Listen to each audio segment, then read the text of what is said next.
महाराष्ट्राच्या सरकारने आणि केंद्र सरकारने 2750 कोटी रुपयाची अत्यंत महत्वाकांक्षी पाणीपुरवठा योजना संभाजीनगरकरता मंजूर करून त्याचं काम जोरात सुरू आहे. साधारण डिसेंबरपर्यंत या कामाला आपण ट्रायल घेऊ शकू, डिसेंबर 2025 पर्यंत, आणि जून 2026 पर्यंत या शहराला जी गरज आहे तेवढं पाणी मिळेल अशी व्यवस्था महाराष्ट्र शासनाने आणि केंद्र सरकारने केली आहे. आता काही लोकांना सवय असतं, 2.5 वर्ष मुख्यमंत्री पदावर होते उद्धवजी, तेव्हा काहीच केलं नाही, तेव्हा कधीही त्या ठिकाणी संभाजीनगरचं दर्शन घेतलं नाही. संभाजीनगरच्या पिण्याच्या पाण्याची एक बैठक मुख्यमंत्री म्हणून त्यांनी कधी घेतली नाही. त्यांनी कधी उद्धव ठाकरेंनी संभाजीनगरच्या पिण्याच्या पाण्याबद्दल त्यांच्या भाषणात कधी एक शब्दाने सुद्धा उच्चार केला नाही. आणि आता आमचं सरकार आल्यावर ही योजना आता इतकी फास्ट सुरू आहे की ते पूर्ण होईल आणि संभाजीनगरचा पिण्याच्या पाण्याचा प्रश्न हे सुटेल. पाण्याचा प्रश्न आहे. अजित पवारांनी आता एक वक्तव्य केलं आहे की 1-2 अपत्यावरच थांबा, भविष्यात पाणी सांगतात. काही गोष्टी मिश्किलपणे बोलतात. एखाद्या चांगलं डायस असलं तर मिश्किलपणे काही गोष्टी बोलाव्या लागतात. मग त्याला बोलले असतील, मी काय ऐकलं नाही. पण संभाजीनगरचा पिण्याच्या पाण्याचा प्रश्न महत्वाचा आहे. राज्याचे मुख्यमंत्री देवेंद्र फडणवीसजी, आमचे मंत्री अतुल सावेजी, आम्ही सर्वांनी, या ठिकाणी डॉक्टर भागवत कराड सर्वांनी खूप प्रयत्न केले आहे आणि लवकरच पाण्याचा प्रश्न सुटेल. पंतप्रधान नरेंद्र मोदी यांची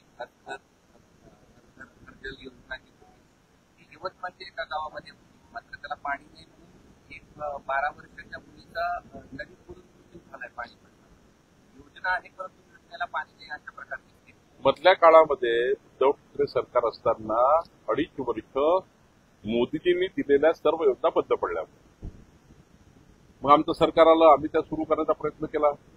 एक नळयोजनेचं काम चालू करणे आणि पूर्ण करायला 2-2.5 वर्ष लागतात, कारण त्याचं पाईपलाईन टाकावी लागतं, स्त्रोत बळकट करावे लागतात, पिण्याच्या पाण्याची टाकी बांधावं लागतं वगैरे. तर मला असं वाटतं आता ज्या पद्धतीने पुन्हा एकदा या महाराष्ट्रातल्या हर घर जल योजना असेल, अमृत पाणी पुरवठा योजना असतील, या सर्व केंद्र सरकारच्या राज्य सरकारच्या योजना आता मोठ्या प्रमाणात सुरू झाल्या आहेत. या उन्हाळ्यात थोडा त्रास होईल, पण पुढच्या उन्हाळ्यात मात्र बऱ्यापैकी महाराष्ट्र हा पाणी टंचाईच्या बाहेर झालेला दिसेल. नाशिकमध्ये जो हिंसाचार झाला त्याच्यामध्ये महाविकास आघाडीचं व्यवस्थापन नाही, महाविकास आघाडीच्या लोकांनी जाणीवपूर्वक बाय प्लान ती घटना केली. त्यांनी आधी सांगितलं आम्ही स्वतःहून तोडू, आणि जेव्हा सरकारचे लोक पोहोचले त्यावेळेस त्यांनी हल्ला केला, पोलिसांवर हल्ला केला. नियोजनबद्ध पद्धतीने महाविकास आघाडीच्या नेत्यांनी, कार्यकर्त्यांनी ती घटना घडवून आणलेली आहे आणि त्यामुळे पोलिसांना मार खावा लागला. पण पोलिसांनी सर्व हुडकून काढलेलं आहे आणि ज्यांनी गुन्हा केला त्यांना शिक्षा मिळेल. सक्ती विरोधात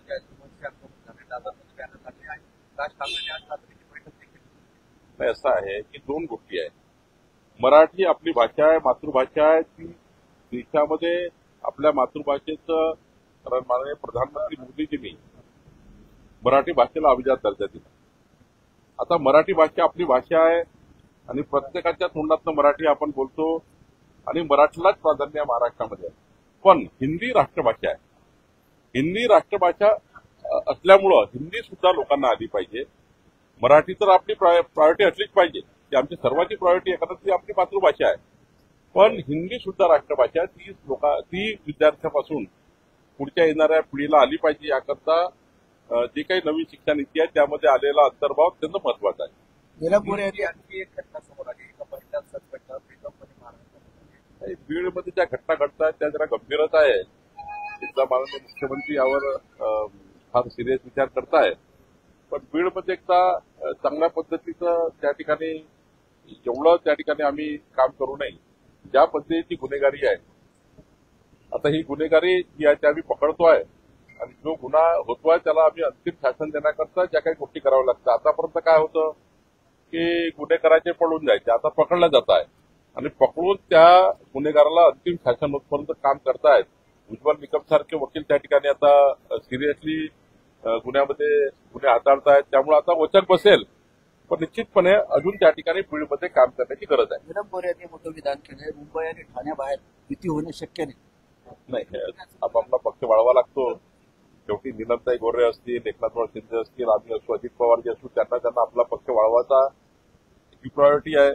त्यामुळं कार्यकर्ते विचलित होतात जर आपण त्यांना काही संधी दिली नाही तर. कारण आता कार्यकर्ते या निवडणूक आहे. प्रत्येक कार्यकर्त्याला वाटतं मी निवडणूक लढेल. आम्ही असंच सांगतो की बाबा आपण महायुतीमध्ये लढणार आहोत. आमच्या सूचनाच कार्यकर्त्यांना महायुतीची आहे. पण आता स्थानिक लेवलला कधी कधी युती होतं, कधी नाही होत. पण साधारणतः स्थानिक स्वराज्य संस्थेच्या निवडणुकीमध्ये अशा निवडणुका ज्या होतात त्या स्थानिक लेवललाच कन्सेन्सस करणं महत्वाचं असतं. स्थानिक लेवलला जर कन्सेन्सस झाली, युती झाली तर ती महत्वाची असतं. आम्ही वरून किती युती केली आणि खाली त्या ठिकाणी झाली नाही तर मात्र मग युतीच्या नुसतं तोंडाच्या वाफा असतात. आणि त्यामुळे मला असं वाटतं जे काही शिंदे साहेब असतील, आम्ही असू, अजित पवारजी असू, आम्ही तिघांनी ठरवलं आहे, देवेंद्रजी असो, आम्ही सर्वांनी ठरवलं आहे की स्थानिक लेवलचे कन्सेन्सस घ्यायचे. निवडणुका लागल्यावर आज काही नाही, पण निवडणुका लागेल तेव्हा आम्ही तिन्ही पक्षाला सांगू तुम्ही बसा, काही मतभेद आहेत का ते दूर करा, काही मनभेद आहे का ते दूर करा, अलायन्स तोंडच लढा. त्यानंतर तिन्ही पक्षाचे आपापल्या नेत्यांना प्रस्ताव देतील आणि त्या जिथे होईल तिथे होईल, जिथे नाही होईल तिथे मैत्रीपूर्ण लढू.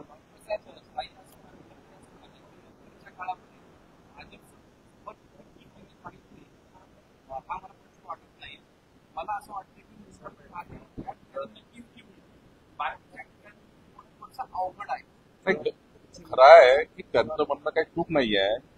मी वारंवार सांगतो की स्थानिक लेवलला स्थानिक स्वराज्य संस्थांमध्ये कन्सेन्सस करावे लागतात. संभाजीनगरला युती करायचं काय करावं लागेल? आमचे अध्यक्ष, त्यांचे अध्यक्ष बसून समजा सर्वांनाच वाटतं आम्हीच लढलो पाहिजे तर नाही होणार. ज्या ठिकाणी तिन्ही आमच्या पक्षाचे अध्यक्ष वाटेल एकत्र आलो पाहिजे आणि एकत्र लढलो पाहिजे त्या ठिकाणी होईल. आमची भावना काय? युती झाली पाहिजे, महायुती झाली पाहिजे, महायुतीचा महापौर असला पाहिजे, महायुतीचा जिल्हा परिषद मेंबर असला पाहिजे. पण ज्या ठिकाणी होत नाही आहे त्या ठिकाणी मात्र मैत्रीपूर्ण लढती होतील. पण मात्र नंतर सुद्धा आम्ही एकत्र येणार आहोत.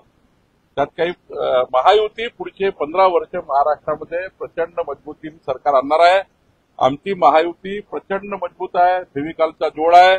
आणि आता कोणी स्वप्न बघू नये, हे जे नौटंकी करणारे आहे आता पिण्याच्या पाण्यासाठी आंदोलन करून राहिले, हे नौटंकीबाज लोक जे आहे यांनी आता 15 वर्ष विसरून जा.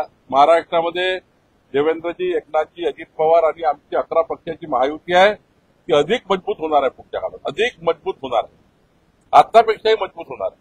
आणि त्यामुळे मला असं वाटतं 15 वर्षापर्यंत पुढचे, नंतर अजून भविष्य काय व्हायचं होईल, 15 वर्ष तरी महाराष्ट्रात महायुतीचं समाजाच्या शेवटच्या व्यक्तीच्या कल्याणाकरता राज्य आमचं येईल.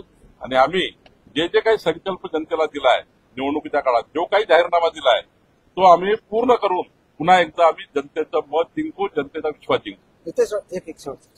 नितेश राणे असं म्हटले की शिवाजी महाराज सेक्युलर होते आणि त्यांच्या सैन्यात कुठलाही विषय विसरणार नाही.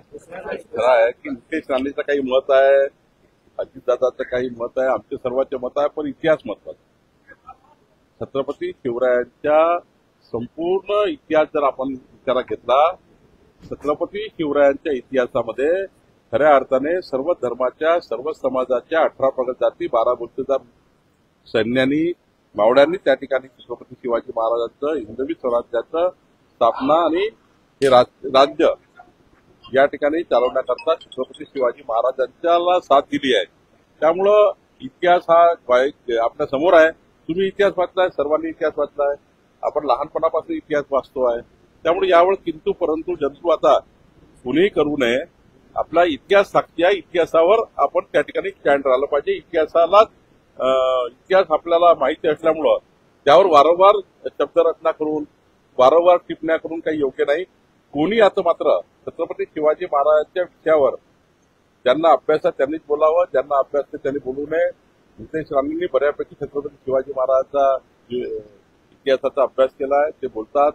पण माझी एकच विनंती सर्वांना आहे, छत्रपती शिवरायांच्या कुठल्याही इतिहासावर बोलताना मात्र त्या ठिकाणी अभ्यास करूनच बोललं पाहिजे आणि छत्रपती शिवरायांच्या इतिहासाला पुढे नेलं पाहिजे आणि येणारी पुढची पिढी घडवली पाहिजे.